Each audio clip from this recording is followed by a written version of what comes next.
네, 한 주간의 정치 이슈를 짚어보겠습니다. 장성호 건국대 교수, 박창환 장한대 교수, 김미연 RN서치 소장 세 분 나오셨습니다. 어서 오십시오. 네, 안녕하세요. 네, 한 주간의 정치 이슈 중에서 가장 하이라이트가 아무래도 바로 어제 있었던 청와대 회동, 여야 원내대표 회동이 아닐까 싶습니다. 어떻게 보면은 여소야대 3당 체제에서 협치가 불가피한 선택이었다 이렇게 볼 수도 있을 텐데 또는 회동 결과는 예상보다는 좀 뛰어넘는 성과를 냈다. 이런 호평도 좀 많은 것 같아요. 교수님 어떻게 보셨어요? 근데 좀 이렇게 평소에 자주 만났으면 얼마나 좋았을까 그런 생각이 들고 이렇게 대통령하고 3당 원내대표가 이렇게 만나는 것 자체가 아주 큰 이슈와 어떤 헤드라인 뉴스가 될 정도가 참 문제라고 봅니다. 오히려 우리 어떤 권위주의 정치 문화라는 것이 있지 않습니까? 그렇기 때문에 옛날에 왕을 이렇게 아련한다든가 그리고 대통령을 이렇게 뵈러 간다든가 그런 것이 상당히 어려운 상황이었는데 어제도 보면 분위기에서 보면 대통령 그래도 조금 멘트도 하고 이렇게 웃으면서 자유롭게 하는데 3당 원내대표나 정책위 의장은 부동자세, 차렷자세로 일렬로 딱 서 있는 것이 저는 조금 보기가 안 좋았습니다. 사실은. 예우 때문에 그런 거 아닌가요? 아니 아무리 예우라도 또 좀 이렇게 자유롭게 팔짱도 끼고 이렇게 주머니에 손도 넣고 이렇게 하면서 하면 얼마나 좋았을까.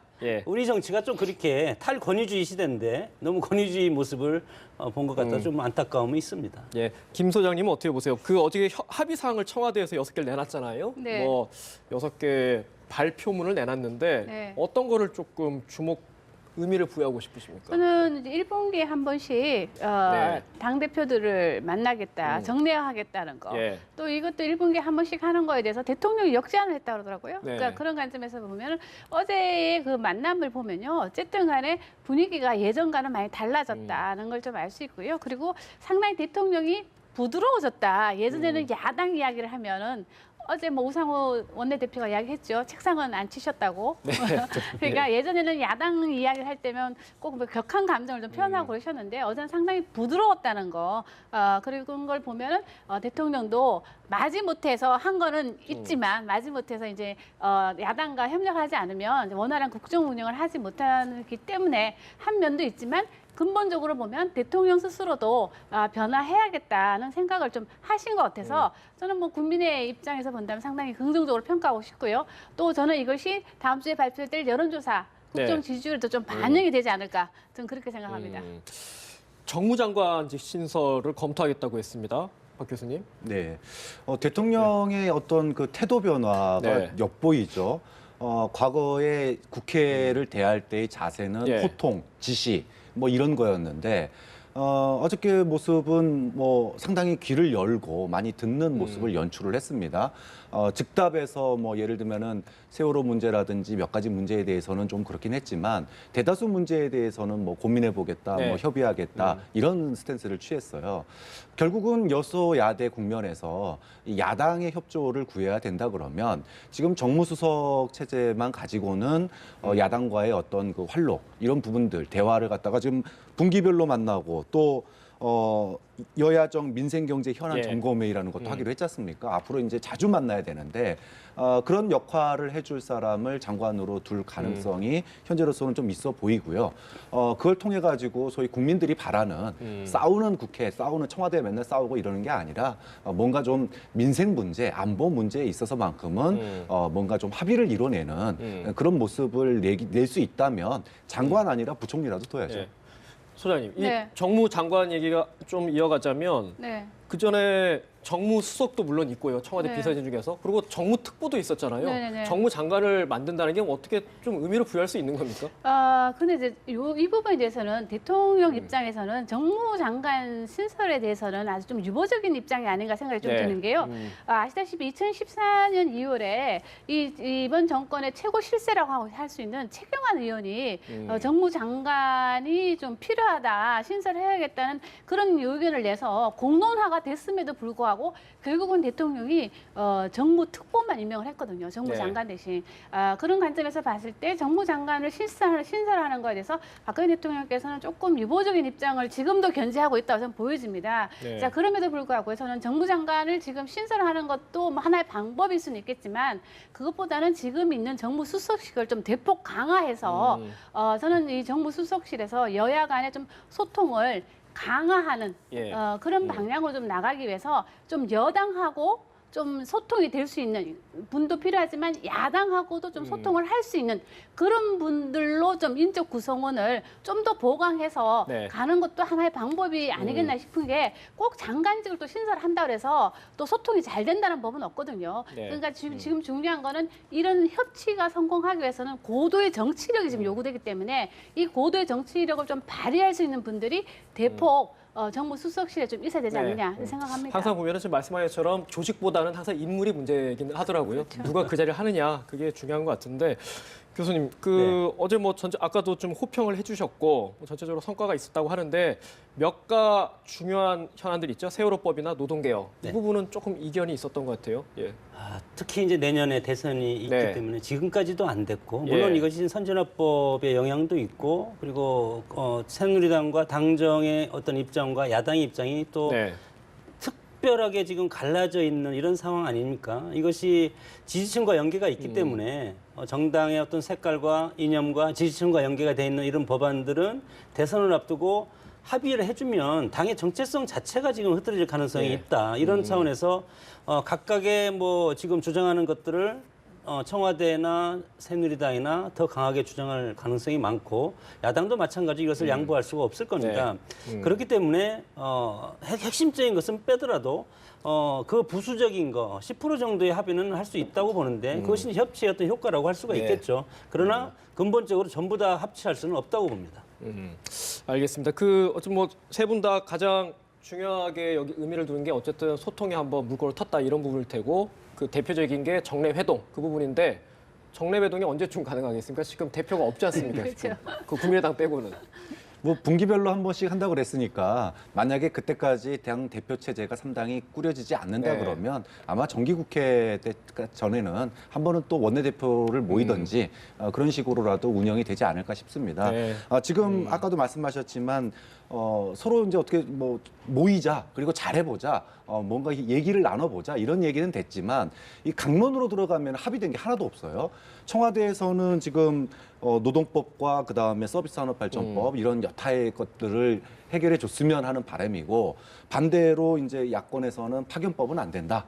그 다음에 세월호 특조위 연장 문제, 뭐 여타 이제 어버이 연합 문제 이런 부분들에 대해서 뭔가 해결하기를 원하는데 이런 부분들이 이제 앞으로 이번 19대 국회에서는 그냥 넘어갈 가능성이 현재로서는 높아 보이거든요. 그럼 20대 정기국회에서 뭔가 주고받는 어떤 타협이 될 필요가 있는데 그러려면은 당 차원에서뿐만 아니라 청와대에서 오케이를 해야지 되는 부분들이 분명히 있습니다. 왜냐하면 새누리당에 70여 명의 친박계가 있기 때문에 청와대의 사인 없이 이런 소위 대화 협상이 이루어지는 게 쉽지가 않거든요. 결국은 정기국회 뭐 초반이든 아니면 중반이든 이런 법 처리가 되려면 서로가 양보하고 또는 한두 개를 이렇게 주고받는 이런 모양새가 나와야 될 텐데 그러려면은 정기국회 때 한번 청와대에서 모여야겠죠. 네, 저는 그런 생각이 좀 들더라고요. 뭐 올 하반기에 이제 새누리당이나 더민주도 만약에 새 지도부가 꾸려지면 일단은 정례 회동이 가능할 텐데 내년 중순쯤 되면은 대선 정국이지 않습니까? 그때도 이게 이어가기 좀 부담스럽지 않습니까? 저는 뭐 대선은 대선이고 예. 민생은 또 민생이니까 저는 뭐 그 부분에서 그렇게 염려할 부분은 아니라고 보여집니다. 그럼에도 불구하고 아까 말씀하신 대로 어제 만남의 모양새는 매우 좋았지만 결과물을 좀 보면 약간 미흡한 점은 있어요. 왜냐하면 각 당이 주장하는 우선순위가 좀 지금 다 다릅니다. 박근혜 대통령 입장에서는 노동법 그리고 뭐 규제 프리존 법이라든가 막 여러 가지 서발법 이런 데에서 좀 중점을 두는 반면에 더민주는 세월호 특별법 개정이라든가 또 다른 문제를 지금 이야기하고 있고요. 특히 이제 어제 더불어민주당과 국민의당에서 공통적으로 요구한 것이 바로 5.18 행사에서 임을 위한 행진곡을 이제 기념곡으로 지정해달라는 이야기가 있었는데 박근혜 대통령께서도 뭐 전향적으로 생각해보겠다는 입장을 내놨습니다.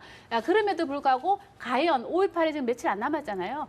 근데 그때 정말 이 보훈처에서 어떤 결론을 내릴지 그 점을 본다면 박근혜 대통령이 협치를 어떤 식으로 생각하는지 그냥 좀 판명이 되지 않을까. 그래서 저는 18일 날 이전에 뭐 보훈처의 그 발표를 보면 성과가 있냐 없냐를 좀 볼 수 있지 않을까 싶습니다. 교수님 어떻게 보세요? 보훈처가 전향적으로 검토할 거라고 보십니까? 대통령의 뉘앙스를 보면 전향적으로 검토할 수는 없을 것 같습니다. 대통령 입장에서는 대통령 본인의 판단보다도 지금까지 관례 그리고 역대 정권에서 왜 지금까지 그것을 정식으로 이렇게 노래를 부르지 못하게 했냐. 그런 거에 대한 어떤 근본적인 문제를 따질 것이지 대통령 혼자 결정하는 문제는 아니라고 그렇기 때문에 보훈처에 넘기지 않았습니까? 그래서 보훈처 입장에서도 이것에 대해서 전향적으로 그래 하자 이렇게 나오기가 상당히 어려운 것이 아닌가. 조금 더 시간을 두고 해야 될 것 같습니다. 아까 대통령이 어제 국론 분열이 생기지 않는 방안을 찾아봐 달라. 그런 것에 그런 함축적인 의미가 담겨 있다고 봅니다. 네. 그렇게 되지 않았을 때 야당에서는 어떤 반응을 보일지 보면은 이제 결과를 알 수 있겠어요. 어쨌든 뭐 세 분 다 구체 강론보다는 어떤 뭐 협치에 물꼬를 텄다 그런 총론에서 뭐 의의를 둘 수 있겠다 이 정도로 정리하면 될 것 같습니다. 각 당 상황 좀 얘기를 좀 해보겠습니다. 더불어민주당부터 해볼게요. 어제와 그제 이제 광주 워크숍을 했는데 좀 광주 워크숍에서 눈길을 끄는 게 어제 워크숍이랑 직접적으로 연관은 없는데 야권 잠룡들이 5.18 앞두고 다시 또 기지개를 좀 본격적으로 푸는 것 같아요. 또 어제 박원순 시장도 사실상 대권 출마 선언을 한 것 같고 소장님은 어떻게 보셨습니까? 일단 대선이 이제 1년 반 정도 남았잖아요. 그렇다 보니까 이제 대선 행보들을 이제 야권의 잠룡들은 시작을 한 거죠. 안타깝게도 지금 여권에는 이를타 할 지금 인물이 지금 없는 상태다 보니까 야권에서는 이번이 정권을 가져올 수 있는 기회라고 지금 다 생각을 하는 것 같아요. 그러다 보니까 다들 지금 기지개를 좀 피고 있습니다. 근데 기지개를 피는 그 장소가 바로 이제 5.18 강주에서 이제 기지개를 다들 피려고 하는데요. 근데 아마 이번 주에 손학규 전 대표도 참석한다는 걸로 지금 알려져 있고, 그리고 문재인 전 대표도 가고요. 그리고 안철수 대표도 지금 5.18 기념식에 지금 참석하는 걸로 지금 돼 있기 때문에 그런 관점에서 본다면은 이번에 야당에서는 어떤 후보들이 강주의 마음을 서로 얻기 위해서 지금 노력하는 현장이 좀 보이지만 강주 민심이 그렇게 좀 더불어민주당에게 아직까지는 마음을 열기에는 아직까지는 아닌 것 같아서 좀 더 두고 봐야 될 것 같습니다. 그 소위 호남 민심이 친노계 어떻게 보면 문재인 대표한테 조금 등을 돌렸다. 이번 총선 결과는 그렇게 해석할 수 있을 텐데 다른 야권 잠룡들과 관련해서 좀 그걸 어떻게 해석할 수 있을까요? 사실 이번에 이제 그 잠룡 얘기가 지금 뭐 사회자께서 말씀하신 이유는 박원순 시장 때문이지 않습니까? 총선 국면에서 박 시장의 그 대선 지지율, 후보 지지율이 상당히 많이 떨어졌었거든요. 당연히 뭐 언론의 노출도가 낮아지니까 그럴 수밖에 없었는데 총선 끝나자마자 그것을 회복하기 위한 어떤 발언과 행보들이 아닌가 생각이 됩니다. 특히나 박 시장으로서는 광주가 지금 안철수, 문재인 이 양강 구도에서 둘 다 이렇게 좀 뭔가 부족한 부분들이 있거든요. 이런 부분들을 채워줄 수 있는 게 본인이 아니냐라고는 어필을 하고 싶은 것 같아요. 아까도 사실상의 뭐 대선 출마 아니냐라고 얘기를 하셨는데 뒤로 숨지 않겠다. 뭐 역사의 대열에 앞장서겠다 이런 발언을 했기 때문에 뭔가 이제 나도 있다. 그리고 내가 여러분이 뭐 예를 들면 문재인 문 대표를 지지하지 않는다면 나는 어떠냐 이런 어떤 적극적인 구애를 한 게 아닌가. 이거 상당히 앞으로 그 대선 구도에서 특히 야권의 대선 구도에서 재밌는 경쟁이 시작됐다 이렇게 봐야 될 것 같습니다. 저는 이제 박원순 시장이 어제 광주 가서 이제 야권의 심장 아닙니까? 두 가지 측면 포석으로 갔다고 봅니다. 당내에서 문재인 대표를 이길 수 있는 상당히 지금 벅차다. 왜냐하면 이번 총선에서 박원순계가 거의 다 탈락되지 않았습니까? 이런 차원에서 봤을 때 당내 경선에서 문재인 대표를 이기기는 어렵다. 자력으로는 대선 후보 되기 어렵다. 그렇지만 혹시 문재인 대표가 한계에 부딪혔을 때 그 대타, 릴리프 구원 투수로서는 가능하다. 이런 것을 염두에 두고 미리 가서 숟가락을 얹어놓는 거라고 보고 두 번째는 그겁니다. 대선 끝나고 바로 지방선거가 있기 때문에 서울시장 재선을 목표로 해서도 광주에서 그런 어떤 이미지가 수도권, 서울에서 상당히 큰 영향이 상당히 크지 않습니까? 호남 출신, 호남 출신 수도권 인사, 서울. 그런 차원에서 두 가지 포석으로 갔다고 봅니다. 소장님, 그 더민주 워크숍 했는데 광주 쪽 민심을 과연 돌릴 수 있겠느냐 이 부분인데 좀 뭐 여러 취는 어떻게 보세요? 아직까지는 좀 시기상조라는 생각이 좀 듭니다. 그동안 나타난 여론조사 결과를 보면요, 상당히 이제 국민의당하고 더불어민주당의 지지율이 호남에서 엎치락뒤치락 지금 하고 있는데 평균적으로 보면 국민의당 지지율이 더민주당 지지율보다 평균적으로 보면 높은 편입니다. 왜냐하면은 호남에서요. 또 대권 후보 지지율을 보더라도 안철수 의원과 문재인 의원이 상당히 엎쳐뒤치락 좀 하고 있거든요. 호남에서요. 근데 지금 아까 말씀하시는데 박원순 시장이 지금 저는 대권 행보라기보다는요. 차기 그 서울시장 선거를 겨냥해서 강주 민심을 호남 민심을 얻기 위한 행보가 아닌가 하는 생각이 좀 드는 게 왜냐하면 이전에는 그 박원순 시장 지지율이 호남에서 매우 높았거든요. 예. 문재인 전 대표보다 매우 높은 경우가 많았는데 이번 총선을 기점으로 해서 호남에서도 지금 지지율이 지금 3등이거든요. 예. 야권 후보를 보면은 3등을 지금 기록하고 있고 전체적인 지지율을 보더라도 10% 아래 떨어져서 5% 아래인 조사 지금 나온단 말이에요. 자, 이런 시점에서는 본인이 차기 대권도 뭐 대권이지만 차기 그 서울시장 선거도 좀 힘들지 않겠냐는 하는 그런 이제 우려심이 있기 때문에 지금부터라도 빨리 기회가 있을 때마다 강주를 찾아가서 좀 민심을 좀 다져야 되겠다. 그래서 야권 후보로부터 차기 대선 후보뿐만 아니라 차기의 서울시장으로서도 본인이라는 거를 각인시키기 위한 그런 걸 좀 노리지 않았냐 그런 생각이 좀 듭니다. 아니, 어제 강연에서도 박원순 시장이 서울시장 하면서 성과를 쭉 읊었거든요. 뭐 네. 그게 같은 맥락 같긴 하네요. 예, 알겠습니다. 그 조금 야당하고 상황이 다른데 새누리당 상황을 좀 하나 짚어보겠습니다. 새누리당 지금 인물난이 굉장히 큽니다, 교수님. 네. 그 전에 비대위원장 어떻게 하냐 또 하더니 이번에 또 혁신위원장 인물난인데 좀 어떻게 진행될 걸로 예상하세요? 본질을 자꾸 피해가니까 이런 일이 벌어진다고 봅니다. 새누리당이 이번 총선 패배를 통해서 자신들의 어떤 문제점에 대해서 국민들 앞에 정정당당하게 대처해야 된다고 생각해요. 근데 자꾸 피해가니까 뭐 비대위를 뭐 관리형이냐 혁신형이냐 이렇게 가다가 결국은 계파 갈등 속에서 해결이 안 나니까 그러면은 관리형 비대위로 하고 혁신위는 따로 둔다 그랬는데 이 혁신위가 과연 얼마만큼 힘이 있겠냐는 겁니다. 그것도 되게 단기간일 거란 말이죠. 그러다 보니 이 혁신위를 맡겠다라는 사람이 지금 안 나타나고 있는 거예요. 정진석 원내대표 이제 비대위원장이시죠. 뭔가 이제 당헌 당규를 바꿔서라도 혁신위에서 내놓은 안을 그대로 따라가게 하겠다라고 뒷받침하고 뭔가 보여주겠다라고 얘기를 하지만 아까도 말씀하셨지만 인물이 중요하거든요. 이번 공천 과정에서도 이한구 위원장의 인물의 중요성 얼마나 많이 보여줬습니까? 혁신위원장 누가 맡느냐 상당히 중요합니다. 근데 지금 당 내외에서 좀 이렇다 할 인물이 보이지 않고 있고 그 이유는 있는 거거든요. 혁신위에서 뭐 내놔도 과거에 김문수 혁신위원 또는 뭐 그 원희룡 혁신이 이 안에서 내놓은 것들이 제대로 이루어진 게 없단 말입니다. 그런 상황에서 혁신위가 과연 이번에 뭘 할 수 있을 것인가 그렇게 놓고 본다면 이거 혁신위도 결국은 흐지부지 되지 않을까 이런 우려들을 하고 있는 게 같습니다. 저 지금 저희 혁신위원장들이 다 손살이 치고 있다. 저희 뭐 그래프도 나가고 CG도 나가고 있는데 사실 이분들이 비대위원장 때도 다 거론됐던 분들이거든요. 말 그대로 인물난이 심각한 거 아닌가 싶긴 한데 그 정진석 비대위원장이 원내대표가 혁신위에 쇄신 정권을 주겠다라고 했습니다. 그러면 조금 반전의 모멘텀이 되지 않겠습니까? 뭐 쇄신 전권을 준다고 해도 당명을 바꾸는 것 빼고는 저는 별로 바꿀 게 없다고 봅니다. 지금까지도 비대위원 역대 비대위도 보면 어떤 퍼포먼스에서 국민들한테 보여주는 건데 지금 정진석 원내대표가 뽑히고 나서 지금 상당한 시간이 흘렀지 않습니까?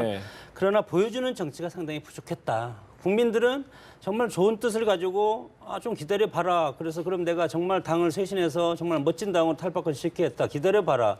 이런 것에는 익숙하지가 않습니다. 보여주는 정치 이런 것이 상당히 중요한데 그런 것을 지금 정진석 원내대표가 하지 못하고 있는 것이 저는 지금 패착이라고 보고 지금도 늦지 않았다고 봅니다. 정말 쇄신위를 빨리 띄워서 뭐 다음 주는 뭐 혹시 이제 띄우겠지만 그러나 지금 거론하는 분들이 당에서 이 사람 저 사람이 계속 거론을 했기 때문에 이분들이 할 수가 없는 겁니다. 인사라는 것은 만사고 깜짝 쇼라는 것이 있지 않습니까? 전혀 국민들이나 당원들이 예기치 못한 분을 어느 날 갑자기 내놨을 때 그것이 어떤 인사의 어떤 충격적인 그런 쇄신의 효과가 있는데 그런 인물, 저기에 지금 나온 인물들 중에서 쇄신위원장으로 하면 아무 감동도 없다. 그래서 언론에 보도되지 않는 분들을 찾아서 하는 것이 지금 정진석 원내대표의 할 일이라고 봅니다. 뭐 교수님은 깜짝 인물, 참신한 인물 내세워야 된다라고 하셨는데 소장님은 어떤 해법을 써야 근데 된다고 저는 좀 보십니까? 약간 다른 생각이에요. 왜냐하면은 지금 어디 가서 지금 깜짝 놀랄 만한 인물, 감동 있는 인물을 지금 어디 가서 모셔오겠습니까? 찾기가 힘들다, 현실적으로. 현실적으로 힘들고. 자, 두 번째는요. 이번 혁신위가 할 일이 별로 없어요. 만일에 이제 뭐 총선이 뭐 다음 달에 있다든가 뭐 이달 말, 뭐 올해 말에 있다면은 혁신위원장한테 엄청난 권한과 그리고 집중이 될 수 있겠지만 지금 와서는 별로 할 일도 없는데 저는 개인적으로 혁신위를 왜 만드는가 싶어요. 개인적으로 생각하면. 자, 그런 관점에서 본다면 당이 이번에 졌잖아요. 졌는데 중요한 건 왜 졌는지. 졌는 이유와 그리고 다음 선거에서 우리가 이기기 위해서는 당을 어떻게 체질 개선을 해야 된다. 지금 이것만 찾아내면 되거든요. 혁신에서 지금 할 일은. 그렇다면 저는 개인적으로는요. 뭐 여러분 웃을지 모르지만 저는 개인적으로는 친박해라. 예. 오히려 그럴 거면 친박이 해라. 그럴 바는 친박이 나서서 스스로 당을 한번 재창조해봐라. 괜히 이 사람 저 사람 들여다 놨다가는 당내 분열만 되고 감동이 있네 없네 할 수 있기 때문에 저는 차라리 지금 한 7, 80명이 지금 친박이잖아요. 122명 중에. 그럴 바에는 친박에게 서로 칼자루를 쥐어줘서 예. 친박 보고 자기 살을 도려내는 그런 역할을 맡기는 게 저는 오히려 현명하다. 저는 그렇게 생각합니다. 친박이 그럴 거였으면 진작에 관리형 비대위가 아니라 혁신형 비대위가 됐겠죠. 친박계로서는 지금 두세 달 뒤에 어떤 바뀔 상황을 대비하고 있는 거 아니겠습니까? 이미 수적으로는 새누리당 내 과반을 확보한 상태이기 때문에 친박계로서는 이제 앞으로 박근혜 대통령을 보조하기 위한 어떤 그 스텝을 밟고 있는 거고 지금 이제 소위 이보 전진을 위한 일보 후퇴를 한 상황이거든요. 그렇게 놓고 보니까 혁신위가 할 게 없는 겁니다. 친박계가 정말로 이 선으로 후퇴하고 차기 대권 또는 차기 어떤 그 수권 정당이 되기 위해서 당의 체질부터 바꾸겠다라고 한다면 아마 여기까지 안 왔을 겁니다. 근데 그럴 마음이 없기 때문에 지금 혁신위원장이 안 나오는 거 아닌가 싶습니다. 참 어쨌든 뭐 총선 참패 후유증 같은데 새누리당이 좀 계속 좀 내부 갈등을 잘 벗어나지 못하는 것 같습니다. 그 원구성 얘기로 좀 마지막으로 잠깐 해보겠습니다. 이제 국회의장이 어느 당으로 가져가느냐 그 부분인데 더민주가 국회의장을 가질 것 같습니까? 아니 새누리당 입장에서 봤을 때 더민주한테 하라고 그냥 사정을 해야 되겠죠. 지금 민심이 그거 아닙니까? 너무 기정사실하는 것 같아서 언론에서. 일당이기 때문에 의회 권력을 또 야권이 장악을 했고 의회에 대한 모든 책임을 야권이 져야 됩니다. 지금 이렇게 져서 대선에서 심판을 받아야 되는 것이 야권이고 야권이 열심히 해서 총선에서 이기지 않았습니까? 새누리당의 실수로서 야권이 어부지리했다는 말도 어쨌든 결과는 있지만 이겼죠. 결과적으로 봤을 때 민심에 이미 야권한테 힘을 실어줬고 그러면 의회 권력을 장악하고 의회에서 입법 활동, 의회는 뭐 입법이지 않습니까? 입법에 대해서 야당이 책임을 지고 해 나가야 된다. 그런 가운데서 정부 여당 청와대와 대통령과의 협치는 사실은 새누리당은 빠지고 야당끼리 해야 되죠. 야당이 적극적으로. 그래서 사실 어제 이런 3당 원내대표보다 앞으로는 제1당과 청와대 대통령과의 정례회담이 훨씬 더 중요하다고 봅니다. 그렇게 해서 그런 정치적인 책임을 지라는 겁니다. 제가 이제 국회의장을 왜 여쭤봤냐면 사실 국회의장은 어떻게 보면 명예직이고 가장 실질적인 명분이냐 실리냐 그걸 따지면 법사위원장이나 예결위원장 이런 부분이거든요. 그래서 꼭 제일 야당이 국회의장을 가져가야 되냐 좀 아니, 어떻게 보세요? 지금 원칙적으로 하면은 더블로 가지고 가야죠 국회의장을. 자, 그럼에도 불구하고 가져가고 난데 법사위원장까지 가져갈 수는 없어요. 그럼 불가능하겠죠. 불가능하죠. 그럼 두 개 중에 선택을 하라면 상명적인 의미에서 본다면 가져가지만 실익이 전혀 없다는 거죠. 법사위를 내줬을 때는 전혀 실익이 없기 때문에 아마 고민 중이라고 저는 보여집니다. 그럼에도 불구하고 아마 야당은 국회의장보다는 법사위를 더 노리고 있다고 저는 보여집니다. 그러나 새누리당 입장에서는 통 크게 국회의장은 내주고 법사위원장 먹을 하지 않을까 예결위와 함께. 그렇다면 정말 더불어민주당은 그러니까 모양새는 좋아졌지만 결과적으로는 당 원내에서 챙길 수 있는 자리는 별로 없는 않냐 그런 생각이 좀 듭니다. 그러니까 어떻게 보면 누가 통 크게 양보하느냐 이런 모양새 싸움 같기도 해서 그런데 좀 교수님 어떻게 보세요? 마지막으로 좀 정리 좀 해주시죠. 결국은 명분과 실리 사이에서 여야가 지금 머리싸움을 하고 있습니다. 국회의장을 가져가면은 명분을 얻는 거고요. 법사위라든지 핵심 요직을 차지하면 실리를 차지하는 건데. 핵심 상임위원장. 그렇죠. 더민주로서는 명분을 가져가더라도 실리를 놓치게 되면 책임만 온통 뒤집어쓰고 그렇죠. 얻지는 못하는 거죠. 새누리당으로서는 법사위를 쥐게 되면 과반이 안 되는 정당이지만 사실상의 이 여당 역할을 할 수가 있는 겁니다. 이것 때문에 더 민주가 골치가 좀 아픈 상황일 거고요. 문제는 상임위원장 숫자입니다. 그래서 국회의장을 주는 대신에 더 실리를 가져가느냐 이런 관전 포인트로 보신다면 이번에 원구성 협상이 아주 재밌는 협상이 될 것 같습니다. 새누리당에서는 국회의장 안 받으려고 노력할 것 같은데요. 서로 안 받으려고. 알겠습니다. 자, 오늘 대담 여기까지 나누도록 하겠습니다. 지금까지 장성호 건국대 교수, 박창환 장한대 교수, 김미연 RN서치 소장이셨습니다. 말씀 고맙습니다.